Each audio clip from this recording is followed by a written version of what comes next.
Nós vamos ler do versículo 1 até o versículo 8. E após a leitura você pode manter a sua Bíblia aberta. Não vamos sair desse texto. Diz o seguinte o texto: o presbítero ao amado Gaio, a quem amo na verdade.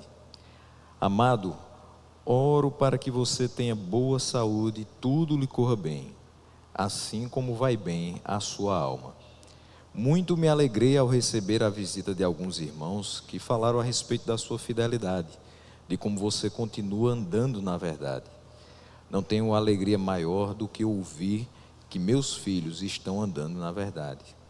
Amado, você é fiel no que está fazendo pelos irmãos, apesar de eles serem desconhecidos. Eles falaram à igreja a respeito deste seu amor. Você fará bem se os encaminhar em sua viagem de modo agradável a Deus, pois foi por causa do nome que eles saíram, sem receber ajuda alguma dos gentios.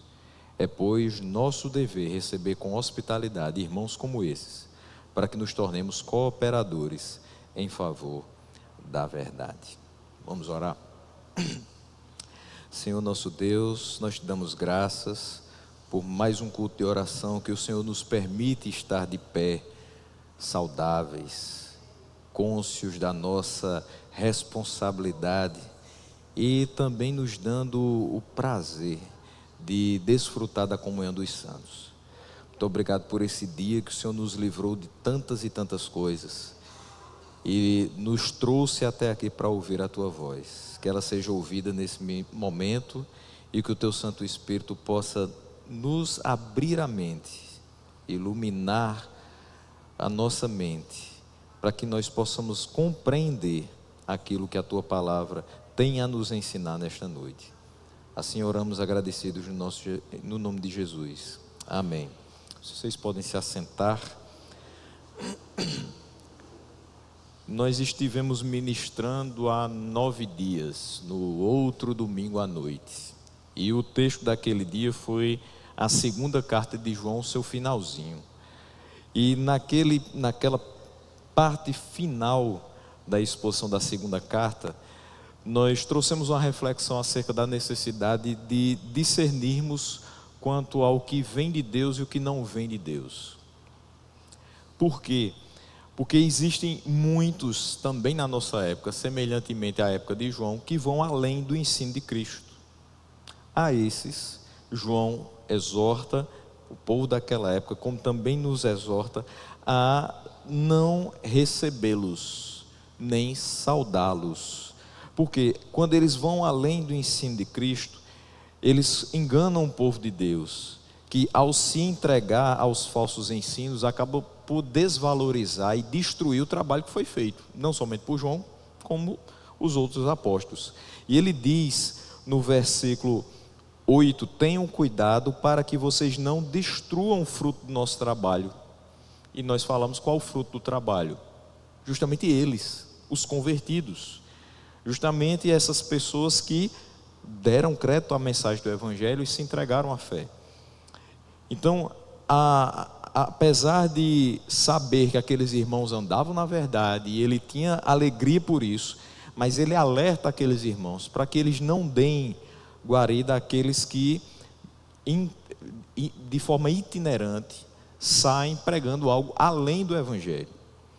Porque se eles derem abrigo, se eles receberem em casa, se eles forem hospitaleiros com essas pessoas, eles vão se tornar participantes das suas obras malignas, é o que ele fala aqui no versículo 11. Quem o saúda se torna participante das suas obras malignas. E aqui a gente explicava sobre isso, que quando a gente recebia, quando as pessoas dessa época aqui recebiam, e automaticamente nós, quando recebemos alguém em casa, é porque nós abrimos os braços para abraçar não somente a pessoa, mas tudo o que implica essa relação. O que a pessoa pensa, o que a pessoa faz. Então, tornar-se participante das suas obras é porque quando você dava abrigo àquelas pessoas, quando você mantinha em sua casa pessoas que iam além do ensino da Bíblia, além do ensino de Cristo, você estava dizendo, eu concordo com o que ela diz, eu estou de acordo com o que ela está fazendo. Por isso a recebo em casa, por isso dou a saudação e deixo que ela fique aqui compartilhando daquilo que está no seu coração com a minha família. Então, isso aqui foi importantíssimo que João trouxesse, ou seja, os aspectos negativos da hospitalidade, a forma como nós não devemos receber em nossas casas aqueles que vão além do ensino de Cristo. Na terceira carta, ele agora vai dirigir não a um grupo inteiro, mas a um indivíduo. Porém, o alerta que ele faz agora é de um tom positivo. Ele vai falar do mesmo tema, hospitalidade.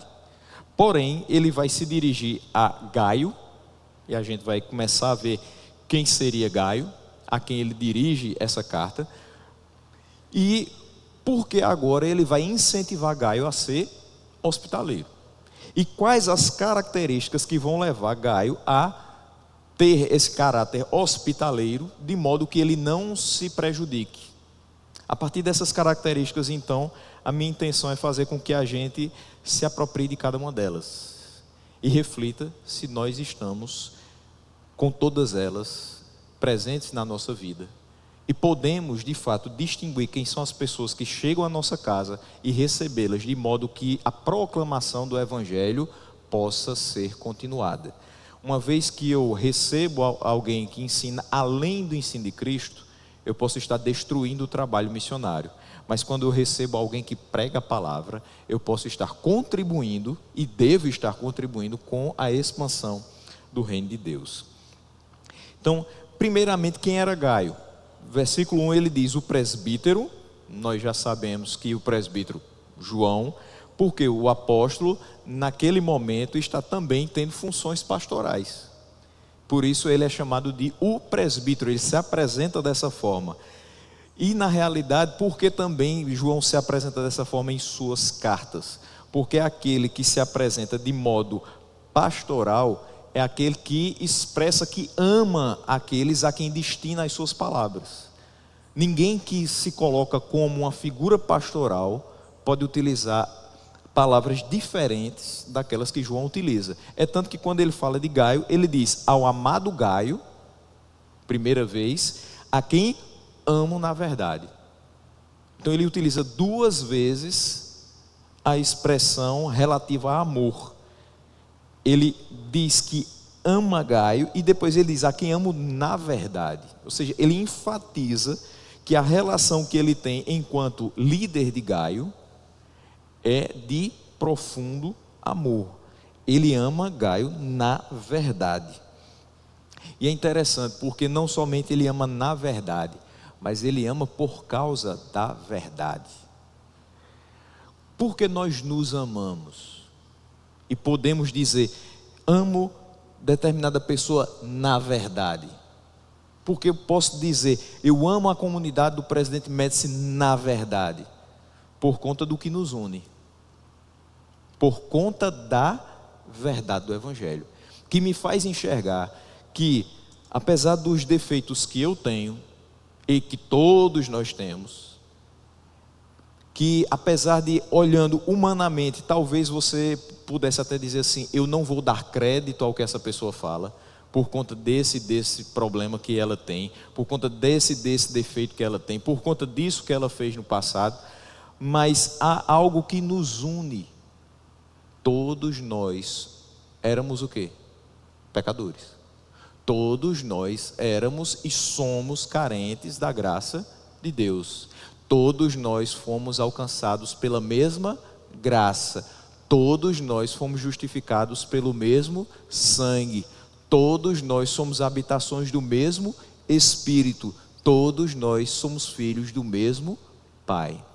Então não há diferença entre nós. E todos nós viemos aqui com o mesmo objetivo. Assim espero. Adorar a Deus, entregar a Ele a nossa gratidão, também colocar diante dele as nossas petições, as nossas necessidades e de outras pessoas, através da intercessão, mas também ouvi-lo falar, para que nós continuemos a viver com o objetivo que Ele nos criou, viver para a sua glória. Quando ele fala a respeito de Gaio, os pormenores relativos a Gaio não são conhecidos. Até porque o nome Gaio, esse nome próprio, era extremamente comum naquela época. Seria algo parecido com o nosso José, o nosso João. Era fácil encontrar um Gaio por onde você passava, principalmente com relação aos romanos. E aí a gente vai perceber isso no Novo Testamento, em vários textos existem Gaios que são citados.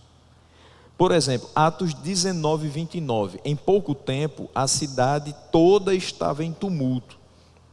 O povo foi às pressas para o teatro, arrastando os companheiros de viagem de Paulo, os macedônios Gaio e Aristarco. Então veja, Paulo estava acompanhado de duas pessoas, Gaio, proveniente da Macedônia, e Aristarco. Mas eu não posso dizer que Gaio, o amado Gaio de João, é o mesmo de Paulo. Até porque são épocas bem distintas. Mas a gente tem outra pessoa que aparece no mesmo livro de Atos 20, versículo 4, sendo acompanhado por Sópatro, filho de Pirro, de Bereia, Aristarco e Segundo de Tessalônica, Gaio de Derbe. Já é outro Gaio, de outra localidade. E ele diz, e Timóteo, além de Tíquico e Trófimo, da província da Ásia. Veja como é comum. Um Gaio era da Macedônia, o outro era de Derbe. Mas não acabou a lista dos Gaios. Romanos 16, 23. Gaio, cuja hospitalidade eu e toda a igreja desfrutamos, envia-lhes saudações. Erasto, administrador da cidade, e nosso irmão Quarto enviam-lhes saudações. Aqui eu já fico um pouco assim, porque Gaio, cuja hospitalidade é algo que vai aparecer no texto de João, mas ainda assim dá para eu cravar que é o mesmo Gaio? Também não, porque quem está tendo relação próxima dele e desfrutou da hospitalidade foi Paulo. Então, muita calma ainda. Mas aí a gente vai para 1 Coríntios 1,14. Tem outro Gaio. Dou graças a Deus por não ter batizado nenhum de vocês, exceto Crispo e Gaio.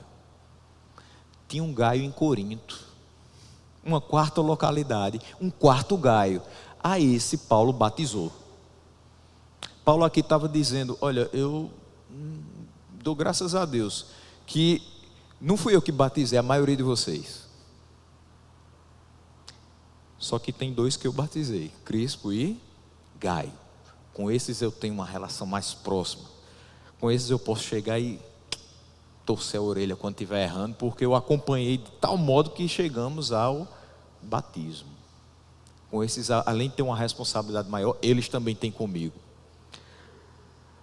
Mas desde que Gaio era um dos nomes mais comuns na sociedade romana, é impossível identificar esse indivíduo aqui. Ele evidentemente foi um membro muito importante dessa igreja. É tanto que ele merece essa citação. E merece a disposição de João de escrever a ele. Era importante que ele soubesse isso. Muito provavelmente porque ele também, de posse dessas informações, poderia passar aos demais irmãos da igreja.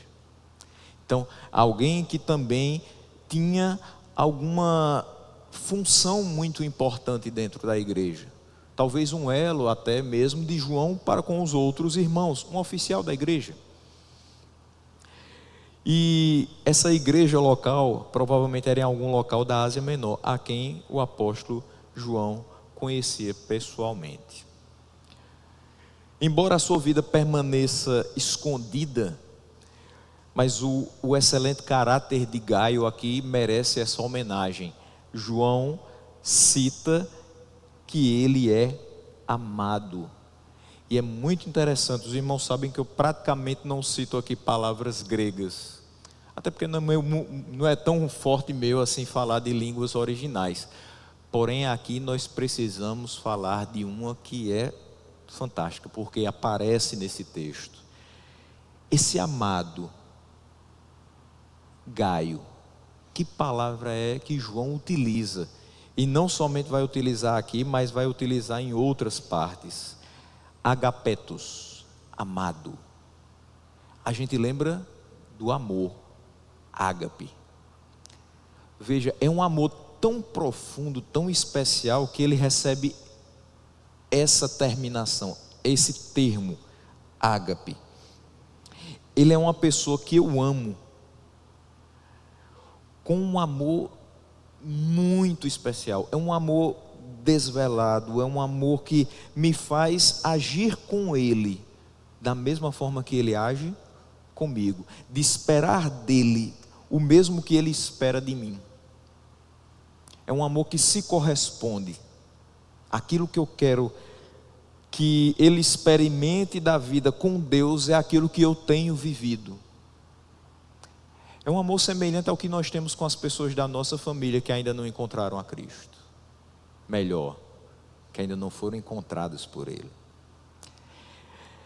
É aquela coisa assim que lhe faz pregar 5 anos a mais, mesmo sabendo que ela continua sem ouvir.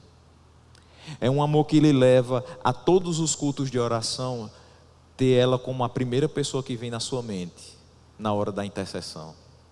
É aquele amor que faz você sair da sua casa e ir lá na casa dela, só para dizer assim: no sábado vai ter culto de jovens, vamos comigo? No domingo vai ter culto de missões, visita a nossa igreja. E você recebe não após não, mas você não desanima, porque você ama essa pessoa, e você só vai descansar quando ela aceitar o seu convite, porque você tem em mente que no momento que ela for exposta à palavra do Evangelho, talvez não vai ser por seu intermédio, mas por intermédio de algum pregador que aqui estiver, ela vai poder ser de fato atraída para os braços de Cristo. Mas Gaio não precisava mais de orações para ser convertido. Ele era uma pessoa que, além de convertida, dava frutos dessa conversão. E isso enchia o coração de João de alegria. Além de todas as qualificações que ele tinha, o fato de mostrar que era alguém verdadeiramente convertido, que andava na verdade, fazia com que João amasse ainda mais ele. Porque ele é fruto do seu trabalho, como ele falou na segunda carta. E como é bom quando nós pregamos, vemos pessoas sendo alcançadas, e nós acompanhamos a trajetória daquelas pessoas e vemos o quanto elas vão se desenvolvendo. Tem algo de diferente nisso, porque você recebe pessoas, nós, pela graça de Deus, recebemos 35 domingos, mas muitas delas nós não vimos o início da caminhada cristã. Agora imagina uma pessoa que entra por essas portas num dia como o de hoje, e ao terminar da exposição ela procura um dos pastores e diz assim: eu quero servir esse Deus que ama, esse Deus que é hospitaleiro, que me recebe do jeito que eu sou, mas para me transformar em algo que eu sozinho não consigo ser. E aí nós oramos por aquela pessoa e começamos a caminhar com ela. É feito todo um discipulado, todo um cuidado para que aquela semente que foi lançada germine da melhor forma possível.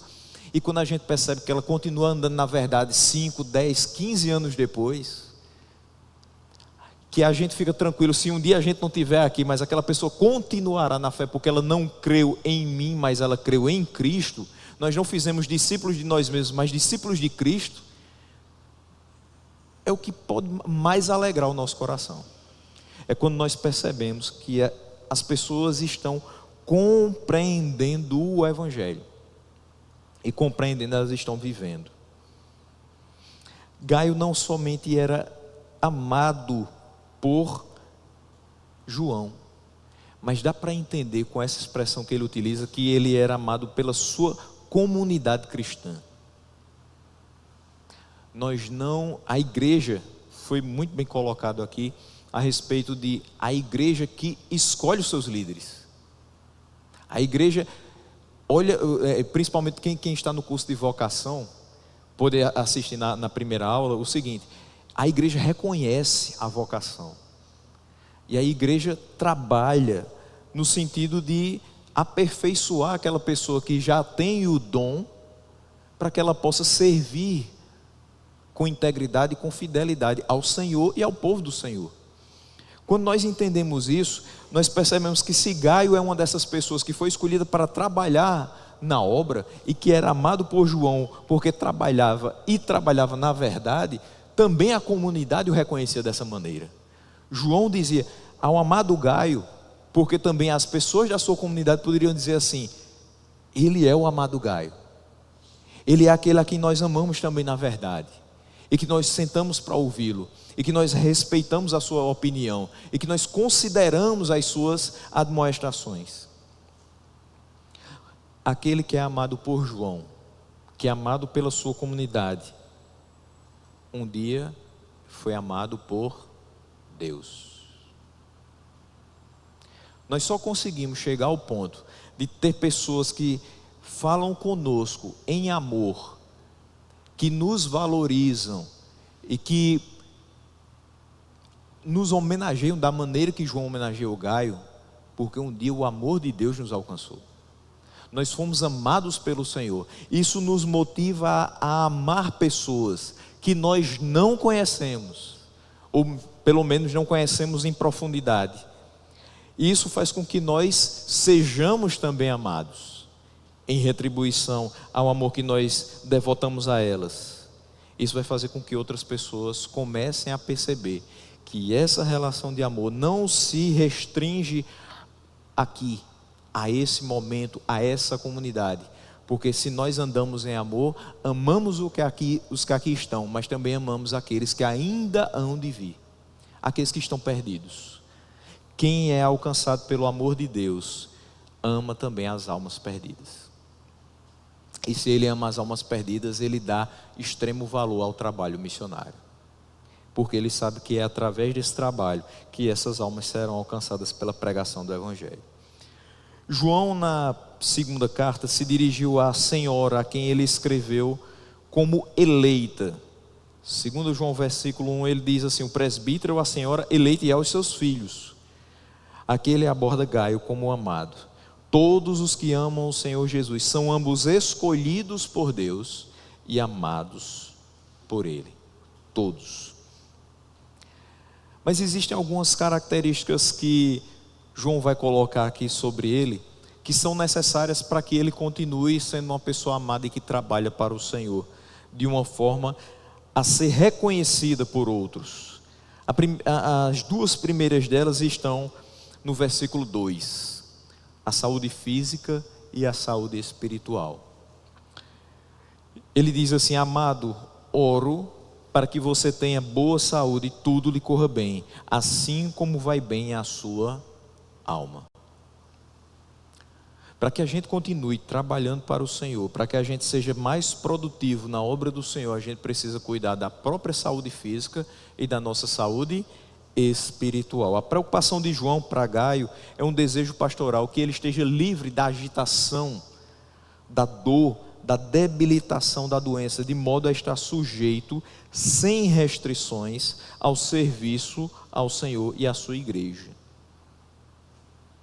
Não tem algo que desanime mais, pelo menos a mim, do que estar doente e não poder estar na igreja. Não é nem o fato de subir e pregar, é estar doente e ter que ficar em casa. Eu preferia que, na minha casa não tem desse tamanho a televisão não, é bem menor, viu? Até porque não caberia, seria a parede inteira. Mas assim, eu preferia não ter televisores, não ter esse tablet, não ter celular para assistir culto nenhum e estar aqui, porque é muito diferente. Você pode dizer: mas pastor, a pessoa está doente e tal. Eu sei, eu já tive nessa situação e há pouquíssimo tempo. Nesse mês de julho teve 2 dias que eu não pude vir. Deus sabe como é que eu fiquei. 7h25, corre, vai começar. Domingo à noite, 6h20 já está ligado. Tinha umas 4 pessoas esperando na transmissão. Uma era eu. Mas não é a mesma coisa. Quando eu entrei aqui domingo, pela manhã, eu senti uma alegria muito diferente. Aí você pode dizer: ah, já sei, porque viu que tem 2 televisores novos e o púlpito novo também. Aí já ia estrear na terça-feira, já estava pensando nisso. Não foi simplesmente isso não. é por ver o progresso que nós estamos tendo. Independente disso, isso aqui é maravilhoso. Ver essa parte aqui da igreja, como está hoje, ver a qualidade do material que nós temos produzido, para que outras pessoas possam ver e ser alcançadas pelo Evangelho, não tem preço. Quando a gente entra e vê que está tudo organizado, pessoas empenharam do seu trabalho, gastaram tempo para que tudo isso estivesse funcionando.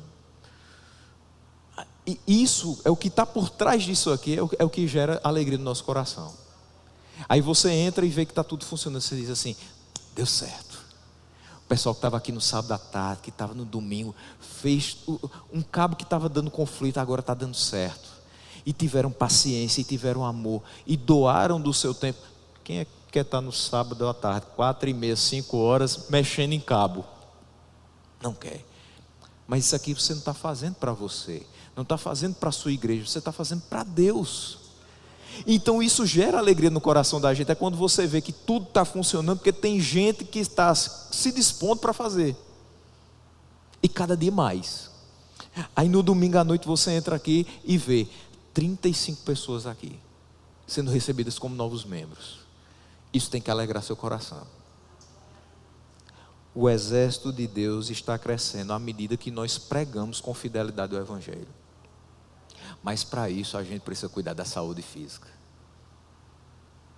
Graças a Deus, se eu não estiver bem, tem mais 3 pastores e vários irmãos que pregam. Mas eu já tive numa situação que eu dizia: Senhor, e agora? Estou doente. Não tem quem substitua. Pode até ter, mas eu não sei se é exatamente aquilo que eu penso enquanto seriedade no Evangelho. Eu não sei se vai ter o mesmo cuidado.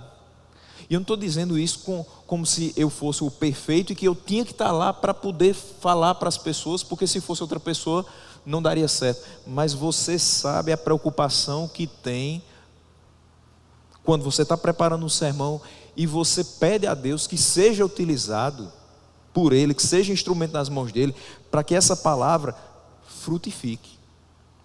Você sabe os dias que você gastou lendo, você sabe os dias que você gastou orando, você sabe o quanto você ama fazer isso, porque, copiando as palavras do pastor Jamos, você nasceu para isso, você não consegue ficar sem isso, e você está impossibilitado. Quando eu estava para ser diagnosticado em 2017, eu tive que passar 3 meses sem pregar. É mesmo matar. Uma semana que eu sei que eu poderia estar escalado, e no meio dela eu sou acometido de alguma coisa, acabou a semana para mim. Pode dar tudo certo em outras situações, mas vai faltar aquilo que me realiza de verdade. E a gente procura se cuidar, nem sempre consegue, mas o que está à nossa disposição, a gente procura fazer. É horrível ir para médico, mas vá. Não siga meu exemplo.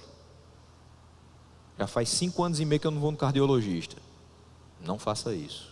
Precisa ir, porque essa máquina aqui é complexa. E tem hora que ela começa a dar problemas, vai falhando. Não vá além do seu limite. Eu já fiz isso. Eu compartilho de muitas das experiências do pastor James, quando disse assim: eu já tomei vitamina para continuar produzindo. Eu sabia que estava andando com o tanque vazio. Dica para você ler, pastor Wayne Cordeiro, muito bom. Depois lê, andando com o tanque vazio. E aí você vai perdendo a força. Aí você diz: não, mas eu tenho que ir além, eu tenho que fazer mais. Como? Sem energia. Como sem cuidar da sua saúde física? Chega uma hora que você não tem mais o que dar. Você passou do limite. Aí você deu aqui um dia, vai ficar 30 sem dar. Você cumpriu com a agenda de hoje, mas você não vai poder pegar mais nenhuma. Fora que o cansaço físico, o cansaço mental vão levando a outras e outras questões. São a porta de entrada de muitas. E quando eu falo de cuidado da saúde física, isso aqui entra também. Principalmente no nosso tempo. É bíblico, meus irmãos, cuidar do nosso corpo físico, tanto quanto do nosso espiritual. No Novo Testamento, Paulo aconselhou Timóteo: não bebas mais água exclusivamente, mas usa um pouco de vinho por causa do teu estômago e das tuas frequentes enfermidades. 1 Timóteo 5:23. A preocupação de Paulo para com a saúde física de Timóteo era característica de afeto de qualquer apóstolo para uma criança na fé. Ele olha para Timóteo. No capítulo anterior, 1 Timóteo 4,12, ele vai falar: ninguém despreze a tua mocidade. Pelo contrário, torna-te padrão dos fiéis na palavra, no amor, no procedimento, na fé e na pureza. Ele está dizendo assim: olha, você é novo na fé, no ministério, mas ninguém olhe para isso. Que seja muito mais importante, muito mais visível a forma como você age, a sua conduta, que vai levar outras pessoas a também se inspirar nesse modelo que você traz de palavra, de amor, de procedimento, de fé e de pureza. Ele está ali falando como há uma criança na fé pela questão espiritual, mas ele vai agora também falar a respeito da questão física no outro capítulo.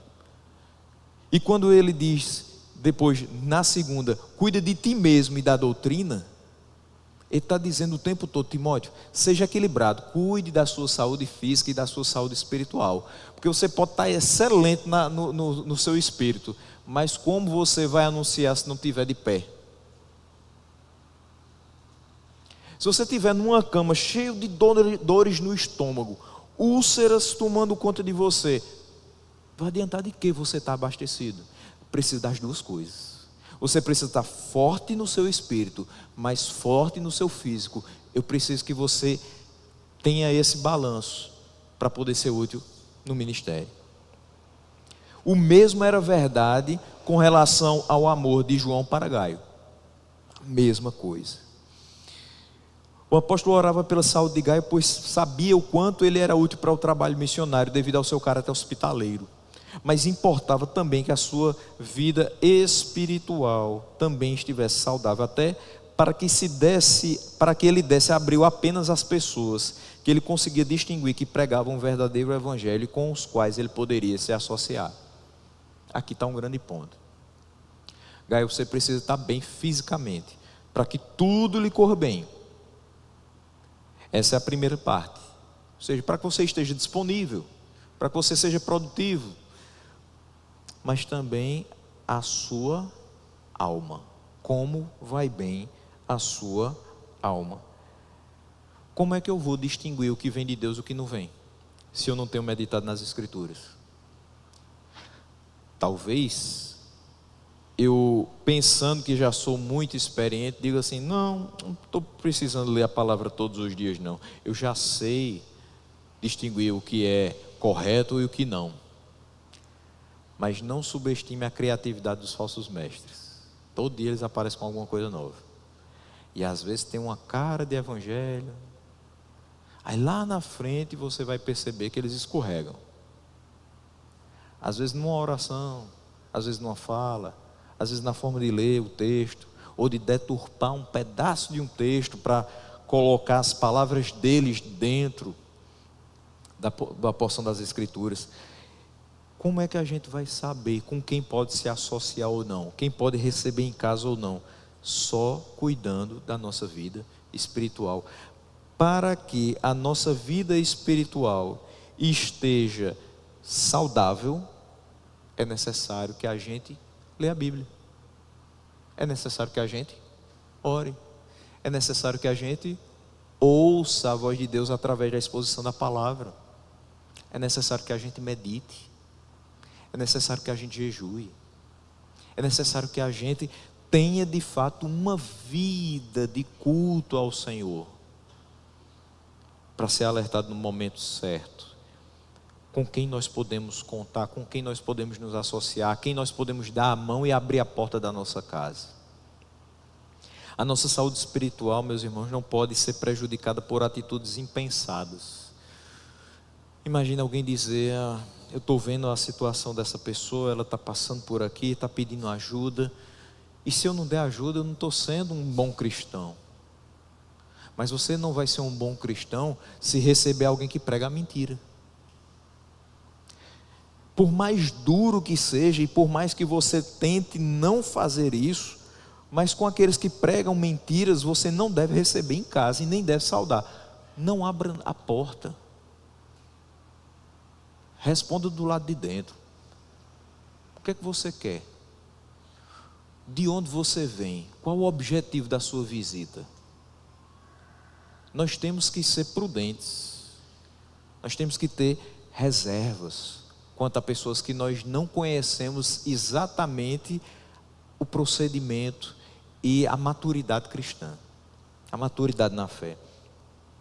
Com aqueles que nós já conhecemos, as portas sempre estarão abertas. A gente senta, a gente conversa, a gente compartilha, sem medo de ser colocado em uma situação constrangedora, embaraçosa, ou que vá nos levar a errar contra o Senhor. Estar com a saúde espiritual em dia é o que nós devemos buscar para poder servir de instrumento nas mãos de Deus, seja na pregação da palavra, na ministração de louvores, na oração intercessória e no testemunho de vida. Por isso a oração de João em relação a Gaio. Mas nos próximos 3 versículos, 3, 4 e 5, ele vai falar sobre fidelidade e verdade. Cuidar da saúde física, cuidar da saúde espiritual, ser fiel e verdadeiro. Os benefícios das ações de Gaio eram para as pessoas que ele nem mesmo conhecia. Veja só, versículo 3: muito me alegrei ao receber a visita de alguns irmãos que falaram a respeito da sua fidelidade, de como você continua andando na verdade. Versículo 4: não tenho alegria maior do que ouvir que meus filhos estão andando na verdade. Amado, você é fiel no que está fazendo pelos irmãos, apesar de eles serem desconhecidos. Isso aqui revela muito o caráter de Gaio. Primeiro, irmãos testificavam da sua fidelidade. Ele era reconhecido por evidenciar um caráter transformado por Deus. Ele tinha que ser amado mesmo, porque ele era padrão, ele era exemplar. João se alegra em ouvir outros irmãos falando a respeito da fidelidade com que Gaio trabalhava para o Senhor. E interessante, como é que se evidencia essa fidelidade? Depois da vírgula na palavra fidelidade diz: de como você continua andando na verdade. Eu sei que você é fiel quando eu presto atenção no seu procedimento e vejo que você anda na verdade, em conformidade com o que lhe foi pregado. A demonstração da fidelidade de Gaio se dava pelo bom serviço prestado na casa do Senhor e pelo amor com que ele se relacionava com os irmãos da mesma comunidade de fora. Ele tinha um bom relacionamento dentro da igreja. Muitos irmãos falavam a respeito da sua fidelidade, mas ele também demonstrou com pessoas de fora, que ele nem mesmo conhecia, e a gente vai chegar nisso. João faz um comentário aqui que eu preciso parar um pouquinho nele, apesar de já ter comentado em outra pregação. Quando ele diz: eu não tenho alegria maior do que ouvir que meus filhos estão andando na verdade. Como eu falei, Gaio era uma pessoa muito amada por João. Muito provavelmente era um daqueles que tinha sido convertido pela pregação de João, um dos seus chamados filhos na fé. Por isso aqui, quando ele diz: não tenho alegria maior do que ouvir que meus filhos estão andando na verdade. Eu já sou casado com a Angélica, que está ali atrás, e está ali com as crianças também. Amanhã completamos 9 anos e 4 meses casados. Eu sempre vou lembrar de anos, meses, dias, tudo direitinho. Fazer a lição de casa, né? Para não ter problema.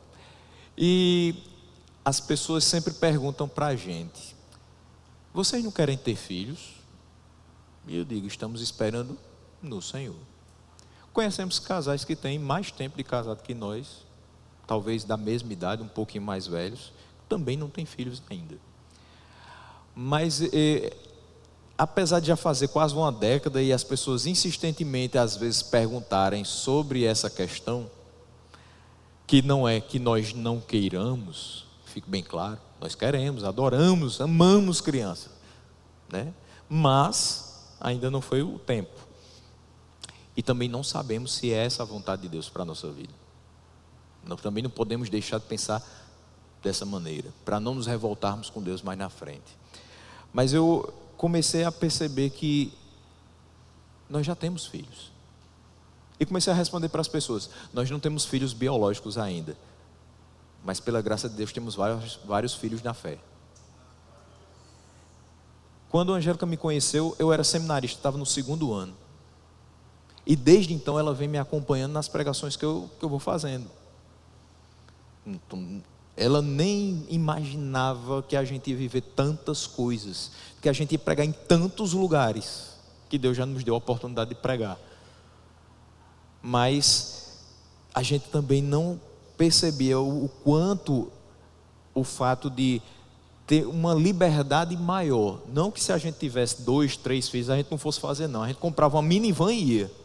Mas assim, o fato de não ter filhos nos fez poder se deslocar para vários locais com mais facilidade, pregar, ensinar, passar de um dia para outro na casa de outras pessoas, sem aquela preocupação: será que a casa do pastor lá vai ter um berço para meu filho?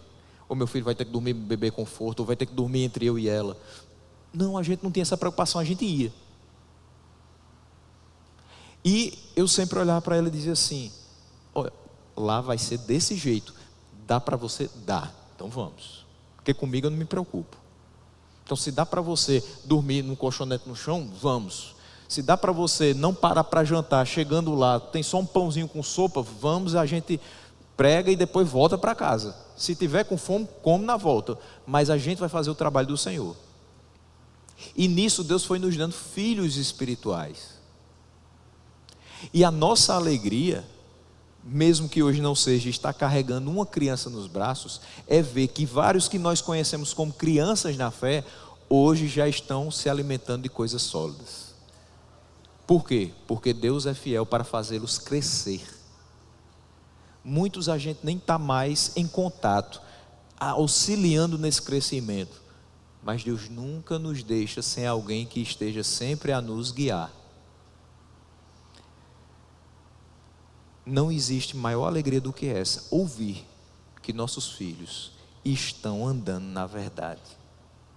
Quando eu escuto falar de uma pessoa a quem eu preguei há 10 anos, e aquela pessoa diz: naquela época eu nem entendia, mas hoje eu me lembro daquela pregação, e Deus falou profundamente ao meu coração. Pouco tempo depois, eu fui levado pelo Senhor a crer no Evangelho, e hoje eu sou um crente junto com minha família. Eu não preciso de outra coisa, não preciso de outro presente, porque esse é precioso demais. Esse é o objetivo final de cada ministro, é levar pessoas a crescer na graça e no conhecimento do Senhor. Esse objetivo não é apenas ensinar a verdade, ou mesmo saber que as pessoas entendem o que é pregado, mas saber que elas creem, amam e obedecem à verdade do Senhor. Ao mesmo tempo, a grande dor do ministério é que há pessoas que são indiferentes ou rebeldes com relação à palavra de Deus. Você prega, e a pessoa não muda. Você exorta, você ensina, você caminha junto, mas parece que as pedras são maiores no caminho do que a sua mão tentando guiar. E a gente finalmente para e diz: de fato, não é pela minha força e nem pela minha forma de guiar. Eu não vou conseguir fazer muita coisa. Eu consigo apenas pregar e viver diante dela, mas é o Espírito Santo que faz a obra de regeneração. Existem muitos que são resistentes, isso dói, mas a gente continua orando para que o Senhor quebre esse coração de pedra e coloque de carne. Com Gaio não havia uma dicotomia entre crença e conduta, entre profissão e prática. A posição enfática aqui de meu no texto significa que Gaio tinha sido convertido sob o ministério de João, e João via que aquilo que Gaio acreditava, ele vivia, que aquilo que ele falava, ele praticava. Gaio sem dúvida deu a pregadores do evangelho abrigo, mas não somente deu abrigo, também deu comida, talvez até dinheiro, satisfazendo as suas necessidades, mesmo que eles tenham sido estranhos a ele. Esse versículo 5 aqui é fantástico, porque ele diz: você é fiel no que está fazendo pelos irmãos, apesar de lhes serem desconhecidos. Seja sincero com você mesmo, não precisa responder. Bate um missionário na sua porta hoje, você abre a porta? Sabendo que ele prega o evangelho. Você deixa ele dormir na sua casa? Você divide a sua feira com ele? Você dá um dinheiro para ele pegar o próximo ônibus e seguir viagem?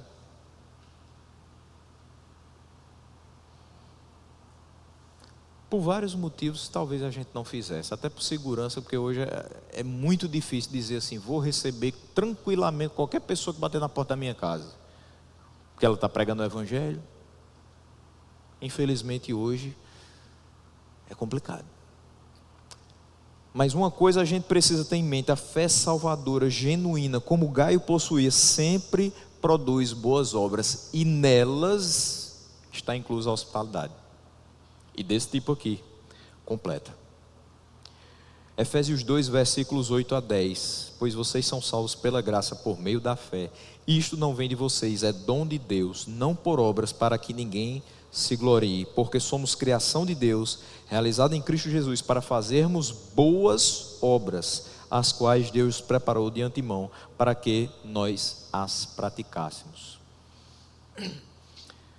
Nós fomos alcançados por essa graça, por meio da fé. E essa fé vem pelo ouvir, e ouvir a palavra. Ser hospitaleiro, alguém que prega a palavra, é dar também oportunidade para que outros sejam alcançados pela graça, mediante a fé que nós recebemos. Porque vão escutar a palavra. Quando você estiver no culto de missões, lembre disso. Aqueles que estão longe precisam do nosso suporte. A palavra precisa ser pregada, para que pessoas venham a crer e sejam salvas. Versículo 6, o amor. Quando ele diz assim: eles falaram à igreja a respeito deste seu amor. Quem falou? Os irmãos que ele recebeu e que eram desconhecidos para ele. Ele diz aqui: eles falaram à igreja a respeito deste seu amor. Você fará bem se os encaminhar em sua viagem de modo agradável a Deus. Os missionários foram tão impressionados com o serviço humilde de Gaio para eles, que depois de voltar a Éfeso, eles testemunharam seu amor diante da igreja. De acordo com a devoção de Gaio para a verdade, ele foi um modelo de alguém que contribuiu para as necessidades dos santos, praticando a hospitalidade. A forma como ele recebeu aqueles irmãos desconhecidos foi tão amorosa que eles foram falar para a igreja: olha, a gente ficou na casa de Gaio. E sabe como é que ele nos recebeu? Com amor. Amem esse irmão, porque ele abriu a casa para nós com muito amor. Eu já tive a oportunidade de ficar em alguns locais, quando fomos pregar fora, até mesmo em casas de pastores, amigos, e eu sempre pude relatar as igrejas, desde o momento que a gente chegava até o momento que a gente saía. Eu terminava dizendo assim: muito obrigado por terem me recebido como um filho de Deus. não falo nem como um mensageiro do Evangelho, mas como um filho de Deus, por terem me tratado como uma pessoa digna do amor de vocês, como um igual a vocês. Porque não tem coisa melhor, você chega e as pessoas começam a abraçar você, falam com você, estão felizes porque você saiu às vezes 200, 300 quilômetros só para pregar o Evangelho. E você vai com toda alegria. Você não está esperando nada, você vai fazer aquilo que foi chamado para fazer. Mas é maravilhoso quando as pessoas lhe recebem bem. E como é bom você fazer isso por outros. João incentivou esse homem de Deus para continuar com o seu amor generoso quando outros pregadores da verdade chegassem no futuro. Você fará bem se os encaminhar em sua viagem de modo agradável a Deus. Você já recebeu agora em casa, mas agora encaminhe para a próxima viagem. Ou seja, você deu abrigo e deu comida, mas agora deu uma oferta para que eles possam seguir o caminho. Não para aqui não. Aqui eles pregaram, mas tem outra localidade precisando deles. Você é instrumento de Deus para isso. Você vai fazer bem ao enviá-los em seu caminho, de uma maneira digna de Deus. João pediu a ele para enviar quaisquer missionários que viessem a ele em seu caminho, cuidando para que eles tivessem suas forças renovadas e fornecendo o que fosse necessário para a próxima etapa da viagem. Essa exortação de João é uma reminiscência do comando de Paulo a Tito, quando ele diz, Tito 3,13, providencie tudo o que for necessário para a viagem de Zenas, o jurista, e de Apolo, de modo que nada lhes falte. Por último, a hospitalidade, versículos 7 e 8 nos dizem o seguinte: pois foi por causa do nome que eles saíram, sem receber ajuda alguma dos gentios. É pois nosso dever receber com hospitalidade irmãos como esses, para que nos tornemos cooperadores em favor da verdade. O padrão é alto. Gaio tratava-os de uma maneira digna de Deus. Como devemos receber aqueles que pregam a verdade? De uma maneira digna de Deus. Ele deu-lhes generosamente como Deus daria. E há 3 razões pelo menos para que nós apoiemos todos os servos fiéis de Cristo. Por que sustentar obreiros? Porque eles saem por causa do nome.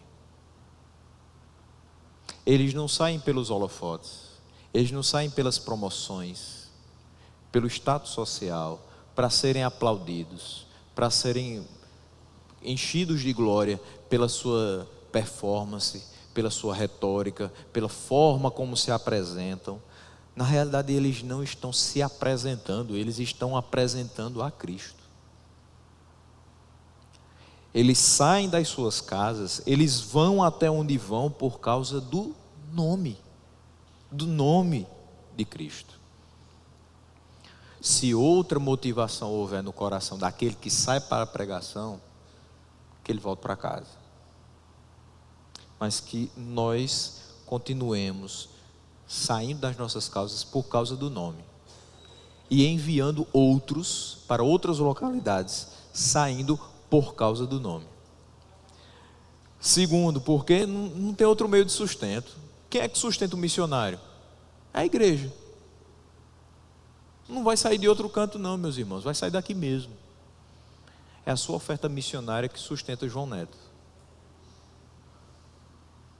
É a sua oferta missionária que ajuda não só as pessoas com quem nós nos comprometemos, mas também, por exemplo, outros irmãos que são orientados pela Missão Desafio a fazer obras em outros locais.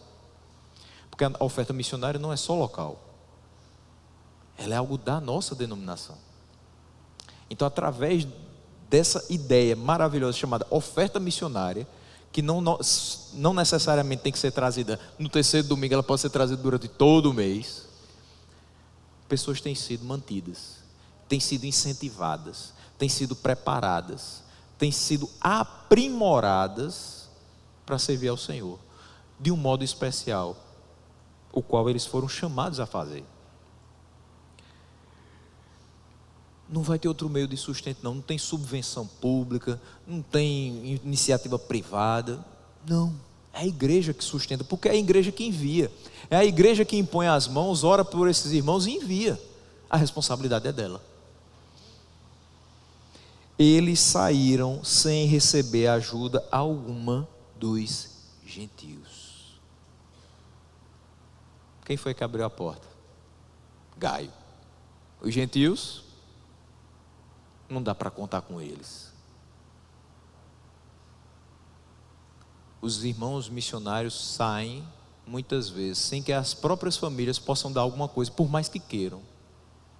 Quem é a família que vai abraçá-los e sustentá-los? Em oração, mas também com recursos. A igreja. E uma terceira questão, porque assim nós nos tornamos colaboradores na obra do Senhor. Veja o contraste de uma carta e de outra. Se nós recebemos e saudamos aqueles que ensinam além do ensino de Cristo, nós nos tornamos participantes das suas obras malignas. Mas se recebemos, sustentamos e enviamos aqueles que pregam a palavra do Senhor, nós nos tornamos participantes, colaboradores na obra do Senhor. O que nós queremos ser? Colaboradores da obra do Senhor. Os benefícios gerados pelas atitudes de Gaio para com aqueles irmãos foi uma demonstração de amor. Eles não tinham recebido ajuda nenhuma dos gentios e saíram de onde estavam por causa do nome de Cristo. Encaminhando-os em sua viagem, Gaio tornava-se cooperador em favor da verdade. A sua hospitalidade amorosa foi fundamental para a continuidade da proclamação do Evangelho por parte daqueles missionários. Nós temos aqui, meus irmãos, não somente o contraste entre a segunda e a terceira carta, mas um texto que me chama muito a atenção a respeito disso, que apoiar aqueles que apresentam a verdade estabelece uma parceria com eles e nos torna participantes também da obra do Senhor. Mateus 10:41 diz o seguinte: quem recebe um profeta porque ele é profeta, receberá a recompensa de profeta. E quem recebe um justo porque ele é justo, receberá a recompensa de um justo. Ou seja, em sua graça ilimitada, Deus não só premia um verdadeiro profeta, pregador, missionário por sua fidelidade, mas também recompensa qualquer outra pessoa que o recebe. Ou seja, você está abençoando aquele que está proclamando o Evangelho, mas você também está sendo abençoado. Receber um profeta refere-se a abraçar o seu ministério, confirmar o seu chamado, apoiar o seu trabalho. Receber um homem justo segue o mesmo princípio. Em uma partilha incompreensível de bênção, Deus derrama suas recompensas em cada pessoa que recebe o seu povo, porque eles são o seu povo. Eles que estão pregando são o povo de Deus. Nós que estamos recebendo e auxiliando, somos igualmente povo de Deus. As bênçãos recaem sobre eles, mas também sobre nós. Sempre que se tornar fonte de bênção para outros, nós somos também abençoados. Sempre que outros crentes se tornarem fonte de bênção para nós, eles também serão abençoados. Na magnífica economia da graça de Deus, ninguém que realizar um bom trabalho ficará sem recompensa. Nessa noite, então, eu concluo trazendo para nós essa reflexão. Meus irmãos, cuidemos das nossas vidas, da nossa saúde física, da nossa saúde espiritual. Sejamos sempre fiéis à palavra do Senhor. Trabalhemos e andemos na verdade. E façamos tudo por amor a Deus, por amor à palavra de Deus, por amor aos irmãos que foram alcançados por essa palavra. E sejamos hospitaleiros. Gaio é um exemplo para nós, de alguém que soube servir a Cristo e se cuidou em vários aspectos da sua vida. Não simplesmente para ser reconhecido por João, nem simplesmente ser reconhecido pela sua própria igreja, mas para ser encontrado fiel pelo Senhor. Quando nós fazemos para o Senhor, é óbvio que nós vamos receber o amor das pessoas. É óbvio que alguns vão reconhecer e vão até louvar a Deus pela nossa vida. Mas o nosso grande objetivo é trazer para Ele a glória. E no final de todas as coisas, ser recebidos por Ele, não achados em falta. Que pensemos nisso quando formos solicitados a ser cooperadores na obra do Senhor. Talvez você não seja solicitado para receber alguém na sua casa, mas a obra é grande e nós precisamos estar dispostos. Por isso eu falei da minha alegria em perceber tantas coisas acontecendo na nossa igreja, porque mãos têm se multiplicado, corações têm se colocado dispostos, e isso para a glória de Deus.